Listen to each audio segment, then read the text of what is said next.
السلام عليكم ورحمة الله وبركاته. اليوم سوف أحدثكم عن سعيد سلطان سعيد السيابي عن فلق الريحاء. وفلق الريحاء يعد من أشهر الأفلام في ولاية بدبد. ولاية بدبد تعد من محافظة الداخلية.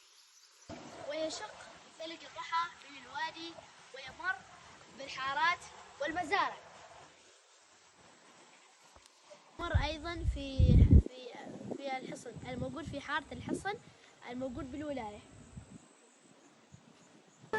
يا عمان العشق شوفي كيف قلبي وسط جوفي يشعل احساسي حروفي ويضوي. وهو فلق يخدم جميع المزارع الموجودة في الولاية والتي يمر من خلالها.